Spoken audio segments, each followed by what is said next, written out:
discussion on transportation and infrastructure in Iowa. My name's Jared Mullendore. I'm Congresswoman Finkenauer's District Director. This discussion will focus on the importance of investing in Iowa's surface transportation infrastructure, the economic benefits this provides our communities, and efforts by Congresswoman Finkenauer and the House Transportation and Infrastructure Committee to deliver this much needed investment. Today, Congresswoman Finkenauer is joined by Representative Peter DeFazio, who is chairman of the House Transportation and Infrastructure Committee, Terry Goodman, who is the Assistant City Manager of Dubuque, Chris Schwartz, Blackhawk County Board of Supervisors, and Troy Souter, who is the Secretary of the Cedar Rapids and Iowa City Building Trades Council. With that, I will turn it over to you, Congresswoman Finkenauer. Thanks, Jared. Jared's my district director and has been doing a great job holding it down here in Iowa. And thank you so much to all the staff that helped with this today as well. And I'm just really excited to have us joined by Chairman DeFazio, who it's been great to get to work with in Congress. And, I just have to tell you, and I think the Chairman would echo this as well, I very much wanted to be on the T&I committee. When I came in, I knew just how important that infrastructure investment was going to be for our communities here in Iowa and how desperately we needed it. I looked at really the lack of investment we've had on the federal level for years. And the fact was we desperately needed those voices on a committee like that to really not just have federal legislation come from the top down, but hear from local folks and then go work on the legislation to address it. And I think that's the way it should work. And that's the way I know Chairman DeFazio has been conducting that committee. And I can't thank you enough for listening and actually caring about, again, places in the country that often had been overlooked for many years. And not only has Chairman DeFazio cared and wanted to listen and wanted to, and heard my ideas as we came up with new ones and different ones and worked on things that we saw worked in the past that we should do again. And then also, fix what maybe hasn't worked.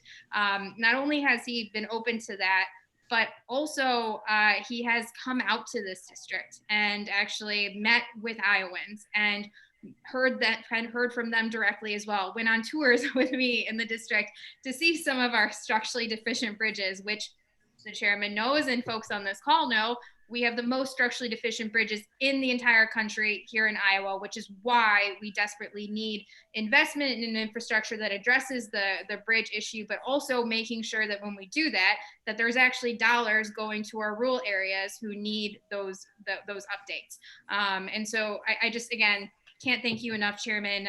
You've been a huge champion. We've worked on a lot to get in this invest bill that we're really excited about to really move forward here and show, the country how we're, again, caring about areas in rural places that just hadn't had that investment for so long. And that means so much to me, to the folks on this call. And also, again, as we are all struggling. I know our cities, our counties, all across the country, but here in Iowa especially, trying to figure out, how do you make up for what we've lost now through this pandemic, the losses in city, county revenue. I know we continue to push that funding and then hope the Senate will eventually come to the table. Maybe we get a separate bill out of the House that really focuses on that funding. That's something we're pushing really hard on to really make them take that up and address it. And on top of that, though, if we deal with that piece, we still have to have a stimulus for our economy coming out of a pandemic. And we all know one of the best return on investments we have in this country is infrastructure, because of the fact that it actually helps with good paying jobs and make sure that it's also helping American manufacturing as it does it, which again creates good paying jobs and stimulates the economy all over the country, not just in the areas where the investment is going. I mean, that is what this is about. We have to be smart about this and do this right and make sure those provisions are in it as well, which is another thing that the chairman and I have worked on, stopping those provisions to being undermined from any states that decided to do that or create loopholes, which Iowa happened to have done, and we're addressing and trying to fix to make sure that when we do those investments, that we actually feel it here in Iowa I know it's just important to not take anything for granted here. And I, again, am grateful to have the chairman here to talk about some of the things that Iowans and the country should be excited about moving forward here with this bill. Well, thanks, Abby. Great for inviting me today. I enjoyed it better when I could actually visit your. I know this is not quite as good, but hopefully in the not too distant future we'll be able to do that again. But Abby's vice chair of the subcommittee, and she has been critical in the development of this legislation. Best surface bill we have seen for rural America since I've been in Congress, which, as was noted at the beginning, is a long time. I represent a district that is mixed. It's the 40th largest district in land area in Congress out of 435. If I start in the northeast corner of my district and go to the southwest corner of the California border, that's a 7.5-hour drive. So it's big, it's diverse, and I have a lot of rural areas. I've got farming, I've got timber. I also have a lot of very small cities. And so I am sensitive to many of the issues that Abby raised in developing this bill, both for bridges generally. I mean, we have a massive investment in bringing up those 47,000 bridges on the national highway system to a state of good repair or necessary replacement, but also off system bridges. I mean, we're putting very significant resources into off system bridges. I mean, I traveled out in Abby's district, and I saw some really interesting, innovative work being done, to maintain or reinforce existing bridges, and also the whole problem with the heavy equipment that has to go over some of these bridges that were just not designed for that. So I realized that in addition to the national highway system bridges, we need other investment in bridges. And she referenced the issue of fund swapping. Her provisions regarding fund swapping are in this bill. That the federal government, I mean, this is since the 30s. The idea is we want people to earn a living, good wage when we spend federal tax dollars. That's why we have the strongest Buy America provisions in transportation of any part of the federal government, way stronger than the Pentagon. And we also have Davis-Bacon provisions. And to try and get around those and not pay people a decent wage, the people earning a good wage and getting good benefits the whole community. They then can afford to take their family out to dinner. They can afford to go and buy a new car or truck every once in a while. They can help with small business and community life. When you undermine that and just go for the cheapest bid and the cheapest labor that maybe you even import from out of state, no, not so good. So those provisions are critical in the bill, and I appreciate Abby's work on that. Let me just talk a little bit about the process here. There has been, this is unprecedented, obviously, COVID. And we voted when we were there for the CARES Act, and Abby, I think, referenced, for the HEROES Act, she referenced that. The other thing we recognize, everything we have done to this point has been mitigation to stem the damage, to stem the economic harm, to make people whole. And we are attempting in the HEROES Act to make our cities and counties whole, because we know that born. I had provisions in the CARES Act, which unfortunately didn't get through the Senate, to give 100% match on, no match on FEMA funds, instead of requiring a match. And, we also, put in close to $1 trillion for counties, cities, to help them with all the extraordinary additional expenses they've incurred. For the most part, the CARES Act didn't allow them to accommodate loss of revenue, only additional costs, particularly as defined by the Treasury. We're fixing that in this bill to allow them to replace lost revenues to backfill. So you can still have road departments, so you can still have police and fire and other things in rural and small cities and large cities across the country. So that's still pending. But as she also referenced, we're in a hole. And despite a little bit of optimism last week when labor misreported the unemployment numbers by 4 million, we are not in a V-shaped recovery, and we are going to need something that will recover the economy and put a heck of a lot of people to work. Some of these jobs aren't coming back, and that is investment infrastructure. She referenced, across the board, from once Wall Street analysts to the think tanks, the biggest rate of return is on infrastructure investment, particularly with the Buy America provision, particularly with the good wages that are paid to people working on these projects, an actual positive multiplier effect. So this bill is really at the core. It's a bigger package than just surface transportation. It includes wastewater. For the first time, we're authorizing federal partnership in wastewater since the 80s.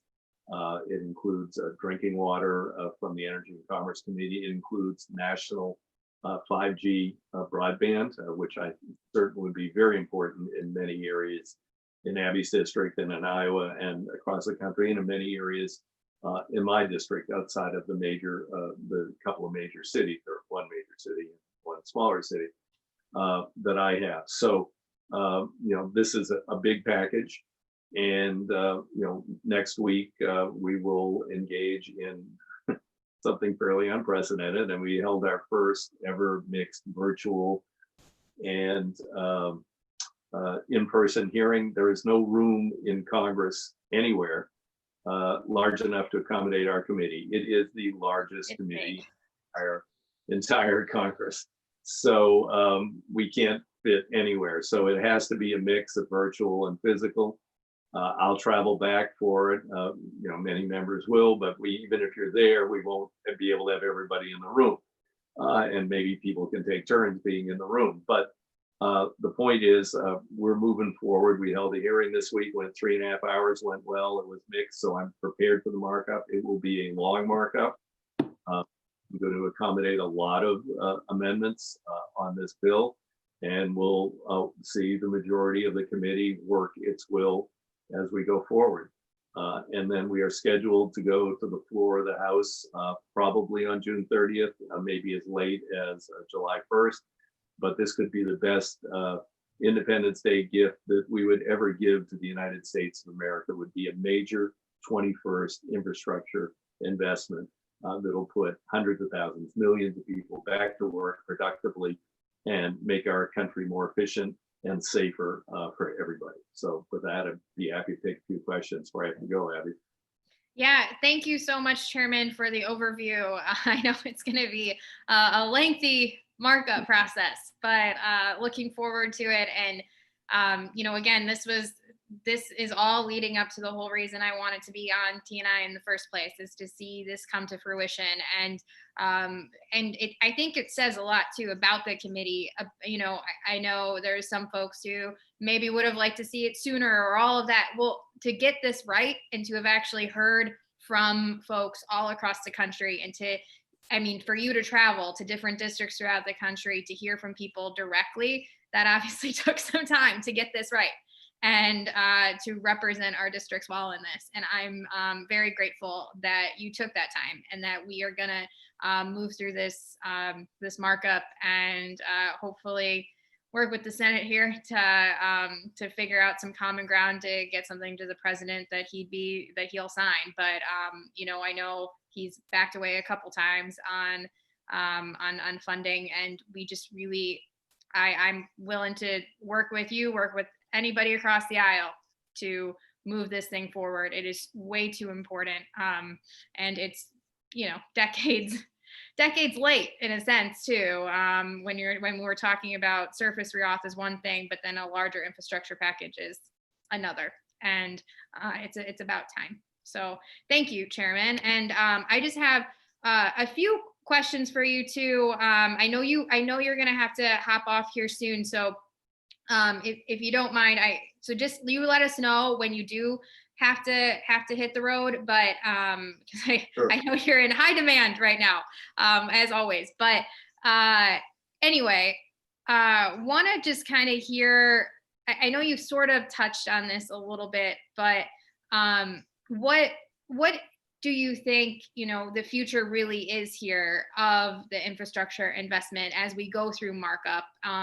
And what should we be watching for as Iowans and as people from kind of rural areas and also our city areas as well? My district has a real combination that represents the country well as a whole. But is there anything you want to make sure that we know moving forward here, and that Iowans who are watching are aware of and can watch moving forward?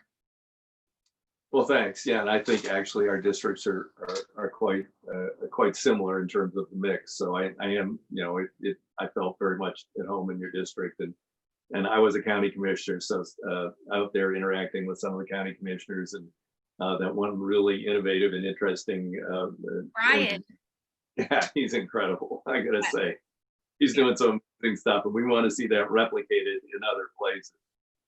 So it's a learning experience. Yes, it did take quite a while to put this together.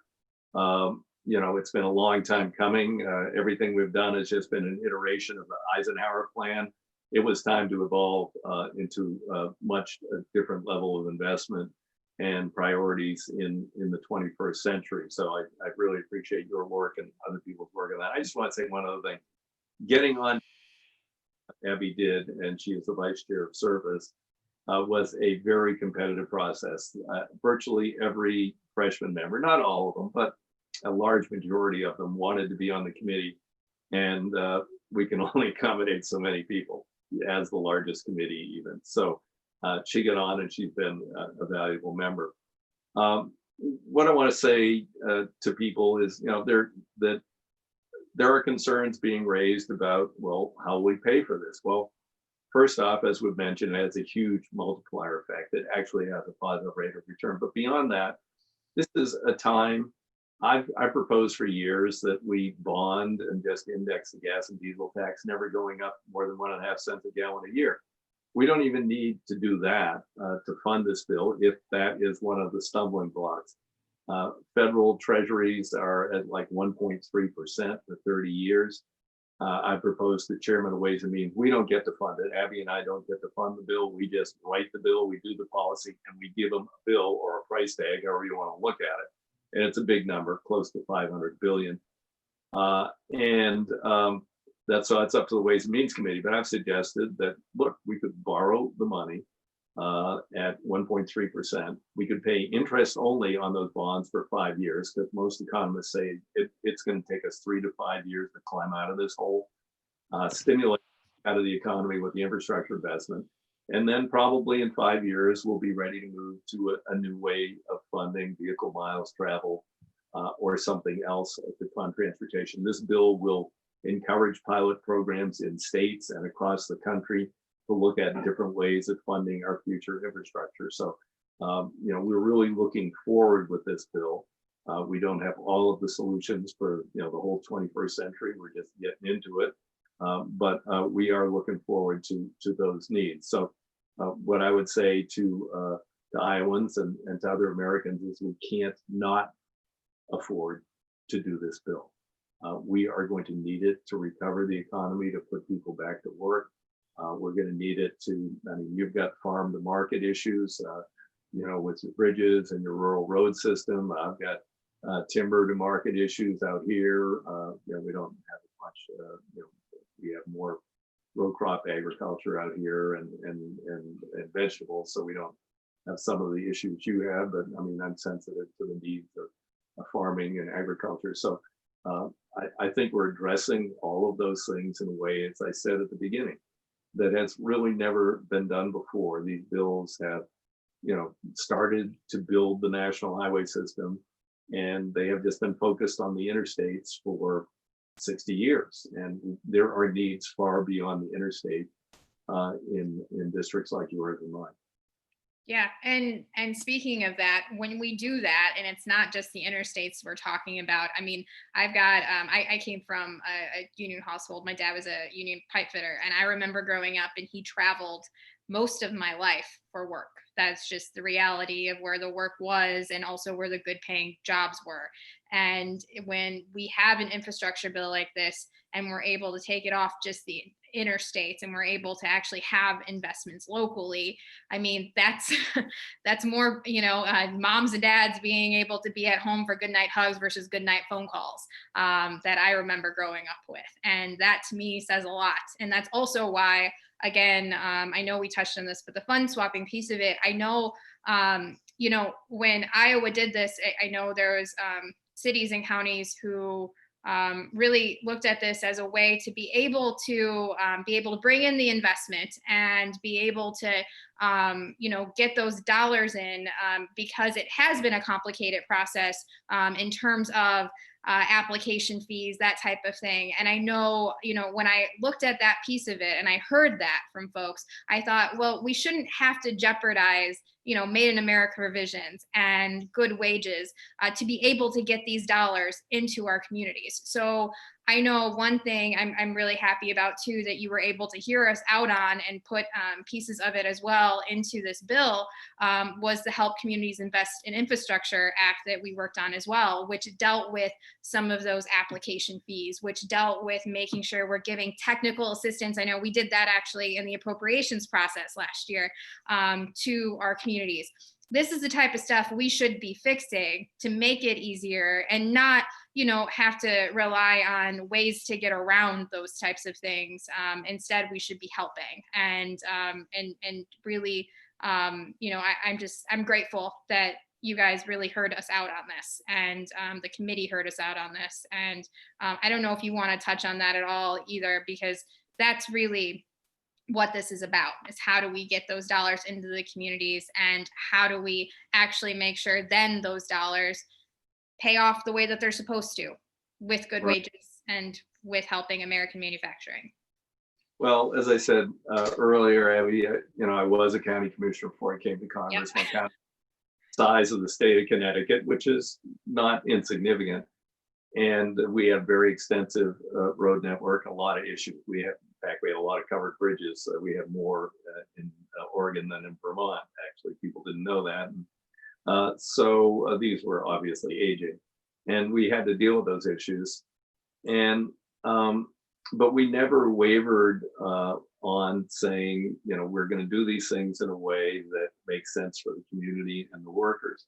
Now, I know a lot of communities, and including here, I have counties that are very poor. And they're like, God, we need to get this stuff done, and couldn't we do it cheaper? So we're removing some of the federal impediments that have made things more expensive in terms of planning. We're providing more technical assistance. So we're going to lift that burden from some of the communities who don't have the expertise, who don't have the engineering department, who don't have the folks who can find their way through the grant process. So we're lifting those barriers, which will help. But we're also dramatically increasing funding. So you can afford to do these things and pay people a good wage. And that's why, this is so defensible to undo this fund swapping stuff in this bill, because we're taking care of the problems that drove people to desperation or drove people to say, well, wait a minute, there's a cheaper way to do this. We'll just have people work at minimum They weren't wage. getting the dollars in. Yep. So I think we're addressing that in multiple ways in this bill. And I really appreciate your leadership on that issue. It's been really critical. So yeah, no, thank you for hearing us out on it and really working with us to move forward. And I also, I'm really grateful, Chairman, also to be joined today by leaders from throughout my district, from various different sectors who have been doing so much. I know we got Terry Goodman, Assistant City Manager up in Dubuque, who Terry has been working. I mean, she's really an example of a great advocate that cities are lucky to have, who knows how to, again, work to be able to bring those dollars into the community. But it shouldn't be that hard, right? We should be listening to communities first and then working on the federal level, not making the legislation and then having to hope people go figure out how to work through it. But she does it all. So she's been great to learn from as well over the years, not just obviously when I've been in Congress, but also when I was a state representative in Dubuque for 4 years. And grateful to have you with us today, Terry, and also having Chris Schwartz, who's a county supervisor of Black Hawk County. So Black Hawk County is really unique as Dubuque as well, the county itself, where you've got kind of bigger city, urban areas, and then the rest is really rural. And so it's kind of a microcosm of my congressional district in a sense. When you talk about the needs and the priorities, there's just a lot going on there. And so we're excited to have Chris or Supervisor Schwartz talk about that side of things as well. And also happy to say, and Chairman, I don't know if you're aware of this, that this actually got announced today, but we were able to help with a $5 million grant for the city of Waterloo, actually, when it comes to transit. That just got announced today. So there's a lot, that we're trying to get done and trying to do it right. And also really happy to have Troy Sauter here with Cedar Rapids and Iowa City Building Trades, who's been a tremendous advocate for workers, and also making sure that, we know, again, how to make sure that these investments are actually being felt on the ground, and that when we're looking at protections for our workers, that we're doing this right, that they actually aren't just, talking points, that we're actually able to get things done as well. And I'm just really grateful to have your leadership as well, Troy, for the entire area that you serve on the Building Trades Council, and also your work, obviously, with the iron workers. You do so much and are a great advocate for your folks, and especially training programs. I've been to their facility. Chairman, when you get back to Iowa 1, you got to go check out the training facility of the iron workers. It's pretty extraordinary here in the district, and we're grateful to have you guys all here today. And just one other thing, Abby, and then I'm gonna have to go past the half hour. Yep. You mentioned Waterloo and the help with the transit there. There is in this bill, as I said, it's very rural and small city sensitive, and is more money for opportunities in rural America. In my district, I'm sure in yours, we have a lot of people aging in place, and they are going to need transit or paratransit options. And this bill provides new opportunities for all communities and rural areas to provide those services to people, so they can stay in their homes, so they can, not have to move into the city or somewhere else. So I also sensitive to those issues, and we've got some good provisions in this bill to do that. So I'm going to have to jump off now, and then I'll look forward to perhaps seeing you next week when we do the markup. Yes. And and good luck with the rest of the roundtable. So thanks very much. I appreciate the opportunity. Bye now. Thanks, Chairman. We appreciate it. Thanks for all you do. Bye. Okay. Well, I'm excited to have you guys here, and thank you for sticking with us. And I was thinking maybe we would just go around and hear from you guys directly. We've got folks tuning in from all over the district, but I think it's important, especially for the leaders who are tuning in, whether it's it's constituents who are concerned, or whether it's folks from different cities in the district. And I think this is also important to note. Iowa 1 has 20 counties. So we have a lot of different, obviously, counties and county supervisors and mayors in different cities. And to be able, it's very different than actually most congressional districts in the country in that sense. And so our job and how we work really closely with our official staff and then folks on the ground here is, when we're looking at big projects like this, we'll send out letters and we'll connect with folks and asking them, what are the priorities that you want to see done? What are some of the things that we might be missing here? And then we kind of go from there. And I'm just grateful, again, to have you guys here. So if you want to touch on, so people across the district can hear as well, I'll start with Terry, if that's okay. Kind of the struggles that you guys might have seen, and obviously with the pandemic, a number of struggles, obviously, as we all have felt across Iowa, across the country. But when it comes to infrastructure in particular, what has this meant when you were talking about needing, or how important would it be to have a large investment in infrastructure as we're looking at making sure these dollars are coming into our communities, and what would that mean for the Dubuque area? Well, thank you, Congresswoman, first, and thank you for the privilege of being able to speak on the panel, but also thank you for bringing Chairman DeFazio to the district, because T&I committee is a coveted committee, and I'm glad you're on it. I mean, that's a very powerful committee, and we all need infrastructure. And before I start, you said I was an advocate, and I have to say this, but the Los Angeles Times 4 hours ago released a piece that is titled "An Apocalyptic Collapse in State and Local Government Employment is Already Upon Us." I can't stress enough that we are losing revenues, and it includes road use tax fund, but we are tasked at a most difficult time during a global pandemic, during a racial a pivotal moment in our country's history in dealing with racial injustice and inequity, and this economic recession slash maybe a depression here in a few months, all of this with fewer and fewer staff. So the fact that we do need revenues for local governments, and I know it's in the HEROES Act, and I know that's not going to probably get through the Senate, but we do want you to keep that in mind, because then we can implement these infrastructure programs. We noted when I talked to all the staff this afternoon that those two departments, transit and the airport, that were included in the CARES Act are going to do okay with their infrastructure needs. They're surviving, they're going to be okay. But in terms of water infrastructure, our roads and bridges, and rail and water, we're not going to touch on so much, but just that basic transportation infrastructure of streets and maintenance and upkeep, but also some new programs that will create jobs going forward, good paying jobs.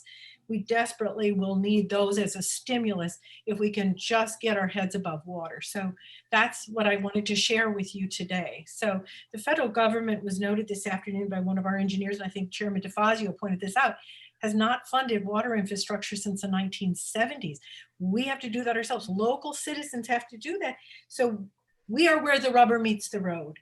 Local governments, counties and cities, this is where all the federal and state programs come to, and we need your help, your ongoing help with this, both the stimulus, but also just funding for lost revenues for cities and counties, please. Thank you. And the water piece of it too, you also just hit the nail on the head. That also is, we're working through the WRDA, so the Water Resources bill as well, that we're having to get done. We have to. And when we're talking, it's not just, again, our cities that are our bigger cities that are dealing with it. It's also our smaller areas too. I know there's a town in my district where, they were working with the local water municipality or community or plant, essentially, where they were looking at, their pipes, where they're basically told a large percentage of the water that flows through their pipes actually just goes into the ground because the pipes are so old. That's the type of stuff that shouldn't be happening in the United States of America, and we should be able to put real funds behind that type of thing. And to take it one step farther, you can't compete globally. And you grew up on farm areas, rural areas in Iowa. The farmers depend on water transportation, and that's where we compete effectively on the global markets, and that's going to mean that needs infrastructure improvements completely. Our upper river. Absolutely. I'll be quiet now. No, you're so the Mississippi and the locks and dams, that's yes, if God forbid those go down, which again is what we keep which we keep pointing to this committee. And I'll just share for the good of the group here.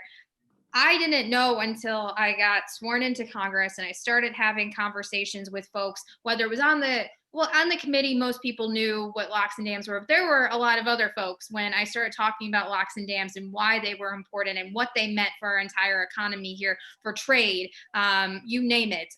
There were folks who I just had no idea why these were so important because they didn't live in a state that bordered the Mississippi. And so, it's been an education process for some of members, both Democrats and Republicans, to explain to them why this is so important and why, if we don't invest in our locks and dams, what that means across the entire country and to our entire economy here in Iowa and obviously the United States as well. So anyway, lots to do on the water side of things as well. And I'm really glad you brought that up, Terry. Thank you so much.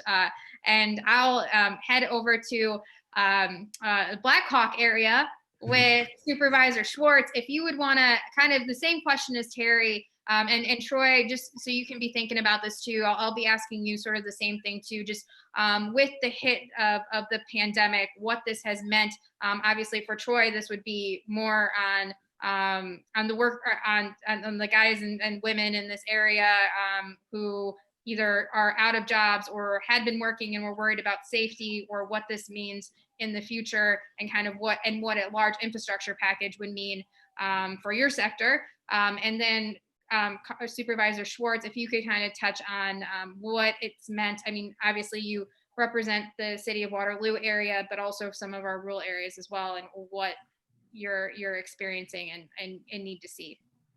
Right. Thank you, Congresswoman. So like Dubuque, Blackhawk County is a good mixture. We've got an urban center of Waterloo and Cedar Falls, and then all of our rural communities around here. And so, you know, I do a weekly fireside chat. And a couple of weeks ago, my topic was the WPA and the Civilian Conservation Corps, which are two wonderful historic examples of how when we invest in our nation's infrastructure, we can rescue families from the brink of despair. And my great-grandfather was one of them, helping to build Backbone State Park. And so here, this is a legacy that best bluegrass festival around. Right, yes. Yes. And the great thing is when we invest in this infrastructure, it's a legacy that lasts for generations. Now, this is unlike when we spend money on or squander money with big tax cuts for corporations, they're offshoring all their profits, or when we spend money maybe going into a war that we don't need to. We can see these investments around for generations. And so in Iowa, we have over 24,000 bridges. Just over 18,000 of those are in counties. The DOT has about 4,000, and about 2,000 of them are in the cities. And so you look here in Blackhawk County, we've got the Cedar River runs right through the whole thing. That means that the city of Waterloo has 7 bridges going across the Cedar River. Cedar Falls has 2. And then we've got multiple bridges in the unincorporated areas. And it's a lot of infrastructure. And we've, as being one of the urban counties in the state, we're a little bit further ahead on our bridge maintenance than some of our neighboring counties that are more rural, that have even less of a tax base. Because you look at what the county infrastructure is, the county is still roughly the same geographic size as our county, meaning that they have just as many miles of surface roads, just as many miles of gravel roads, and probably just as many bridges, but an even smaller tax base to support it.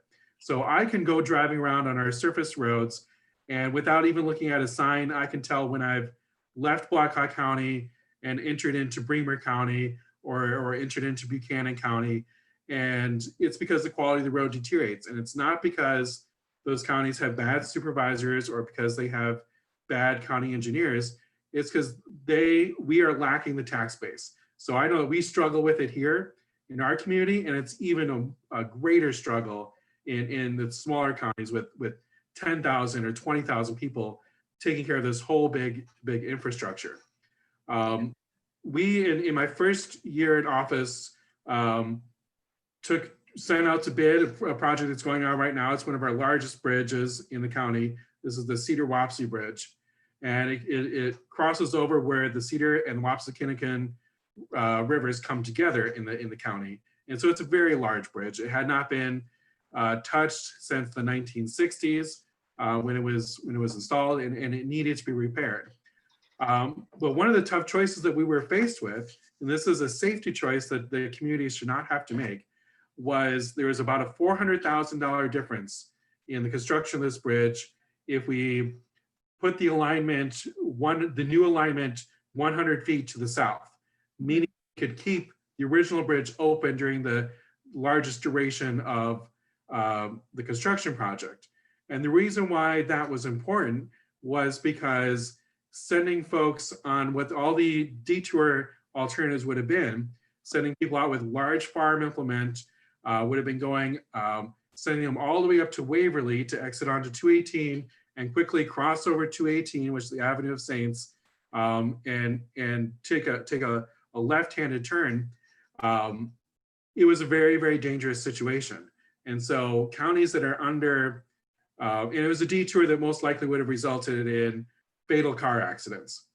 And so communities shouldn't have to kind of make those decisions about, are we going to do this the way that gets this done and saves us some money, or are we going to do this the way that improves our infrastructure the best possible way and saves lives at the same time?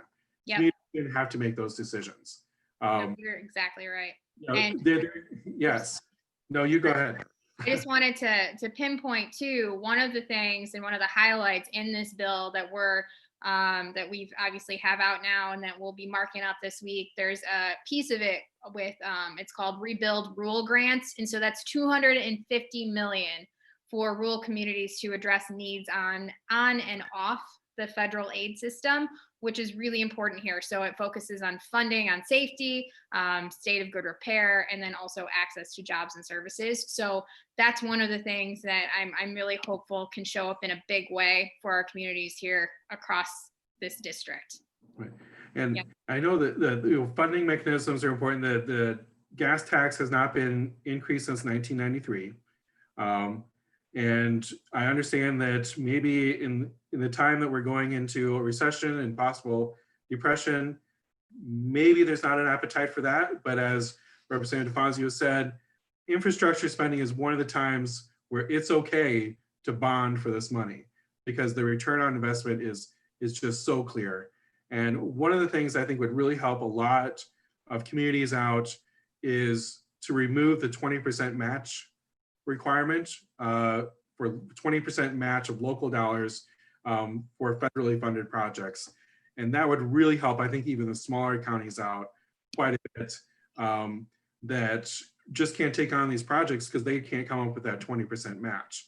Yeah, and actually I want to touch on that. So a piece of this bill actually has to do with delaying that match, as we've got communities looking at needing to rebuild, of having to, get, well, I guess, yeah, again, we need to step up on the federal level, pass a standalone bill that deals with city and county funding that we hope can actually get through the Senate and get them to pay attention and pass this thing because it's important.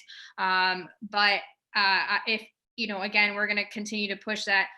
But all the while, even with that, if and when that were to get done, we're still going to have cities playing catch up and trying to figure out, okay, well, if we pass an infrastructure bill, how are they going to pull down those dollars? So a piece of this Invest Act actually delays that match, which I think is going to be really important here to actually make sure it goes to the cities who need it most so that it can create that revenue and see that come back to our counties and our cities that need it. So yeah, I hope that gives you some hope there.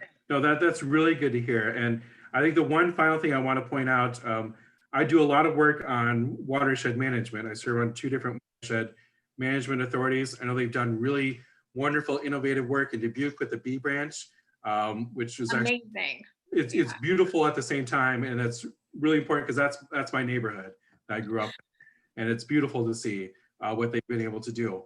And there are so many we have so many shovel-ready projects in watershed management authorities all across the state, ready to go. We have young people looking for the jobs, but we need that federal funding. And there's been more of it coming in the last number of years, and progress is being made. The plans have been developed. I've been working under a large HUD grant for this middle Cedar River watershed. But that money is going to dry up, and we've got all those jobs ready to go.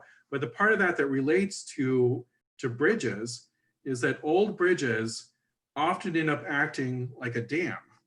And when you go in and you build a new bridge, you have to do a hydrological study to study the water flow and see what needs to be done to change that. And so this bridge that we were just talking about, the Cedar Wapsie Bridge, the new one will be 4 to 6 feet higher than the other one was to allow for better water flow to go underneath the bridge.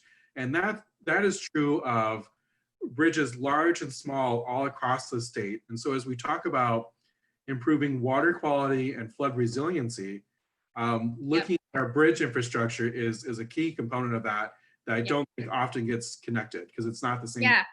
working. And not even that. So I'll say this, and then we'll head over to Troy to hear from the folks on the ground side of things who are, many are still working their tails off, and then some. Again, this is why we need to be able to have an investment here so that we can, actually invest in our workers and in our states again. So we'll touch on, we'll go to Troy in just a second, but to go on the flooding side of things and needing to build also resiliency in our communities here when it comes to flooding and natural disasters. I also just want to point out that this act that we're talking about now also includes part of the Resilience Highway Act, which is a bill that I introduced and co-sponsored with Representative Andy Kim, actually, and that allows funding to be used on projects that improve the resiliency of roads in regards to natural disasters. So that's something that we're gonna really, I hope see come to this community as well, because we feel that more than most actually throughout the country,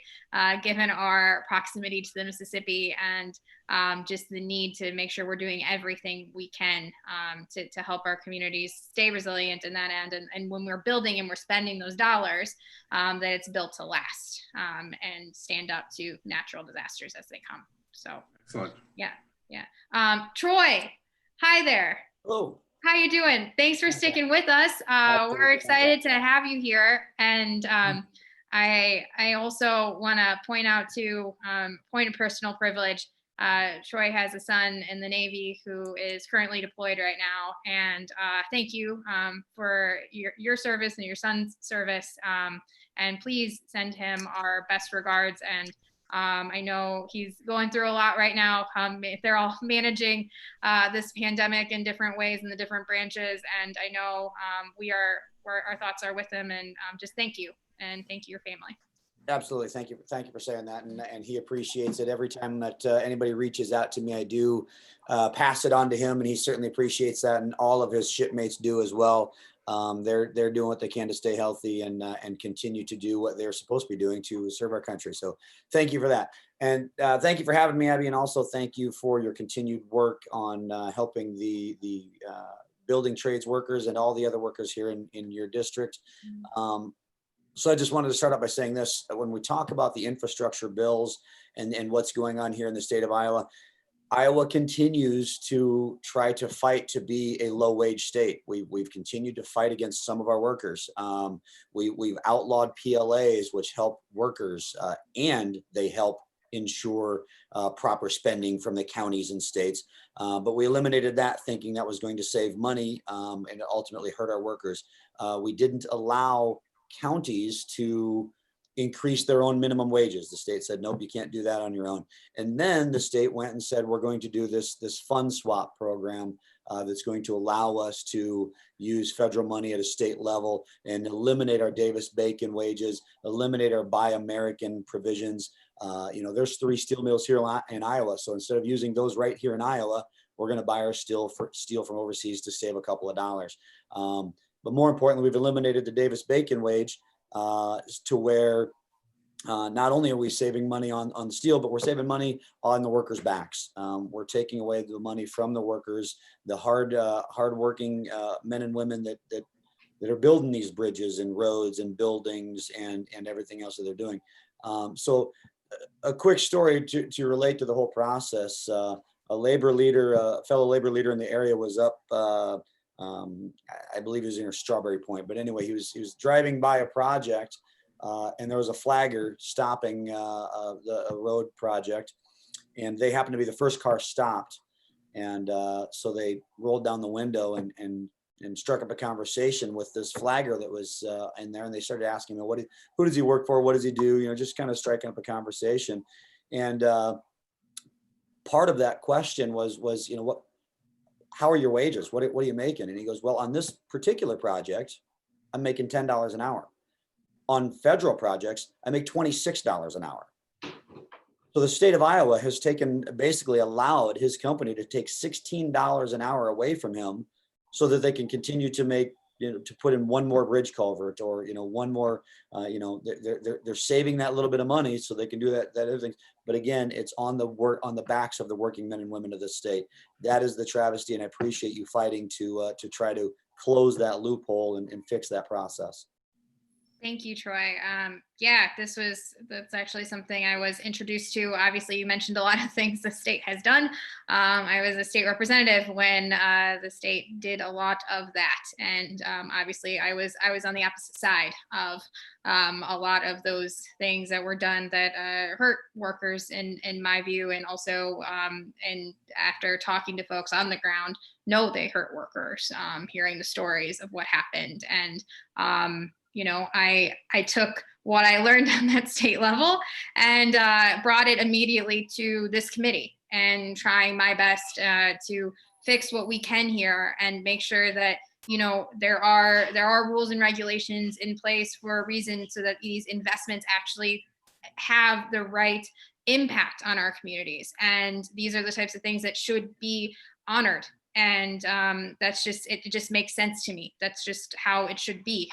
So thank you for that. But I also, I'm curious too, I know we only have a few minutes here, Troy, if you could maybe touch on a large infrastructure package and what that would actually mean with provisions in place, right? So making sure that we don't have those loopholes, and that when those dollars are coming into communities, they are paying fair wages, they are using American manufacturing. And what would a large infrastructure package mean right now as we move through this pandemic and we try to find ways to stimulate the economy and our local workforce? Well, I mean, you hit the nail on the head when you talked earlier about the large infrastructure project done properly ensures that the working men and women in the areas can stay working in those areas. Right now, you've got some people. There's way too many men and women across the country, not just in Iowa, that are having to travel. As you mentioned, you grew up with your dad. I know that way too well. And exactly. And I've met your dad. He's a great guy, but he did what he had to do to support his family. And it's unfortunate when that has to happen, though. And so a good infrastructure bill that's done the right way with the right provisions is going to allow the working men and women in Iowa to stay working here and do the projects here, build the projects right, earn a living wage, earn good benefits, good conditions on their job sites, staying safe, working here where we continue to educate them on the right way to do the things that they need to do. And then, of course, more importantly, as importantly, they turn around and spend that money that they've made here in Iowa. That's obviously the most important thing. You and I have had these conversations numerous times about, and nothing against the working men and women from the other states that have to make a living as well, but they should be able to do it in their states, just like we should be able to do it in ours. There's no reason why they should be allowed to bring lower wage workers into our area and exploit them as well, when we should be paying our own citizens of Iowa a living wage here in Iowa, and again, allowing them to spend that money here in Iowa. Yes, thank you, Troy, and thanks for putting it in that perspective as well, and just again how it's felt on the ground and what that means. And I know it's been, we could have done this for 2 hours, guys. Yeah. Oh my goodness. I love talking about infrastructure, and it's something that, again, it's just, it matters in a big way in this district, and especially right now, as we try to do our best to help communities recover. But we've got a lot of work left to do. That's clear, right? So this is one piece of it, this Invest Act. And again, I'm trying to stay hopeful here too, that we can work with the Senate to find some common ground and get a large package done here. This is something I will not let up on. And I know the folks on this call will make sure that we don't either. You guys are huge advocates, again, for your communities, for the sectors that you work in, and are a testament to this district, and make me very proud to get to represent it. So thank you for all that you do. And I know with, again, just about a minute left, if anybody wants to say any final things for 30 seconds or any, Terry? I do. I forgot one thing, and I understand you had a broadband webinar like a week ago that I missed. With Clyburn, yep. Right, but fiber is huge, and it's huge for rural states like Iowa.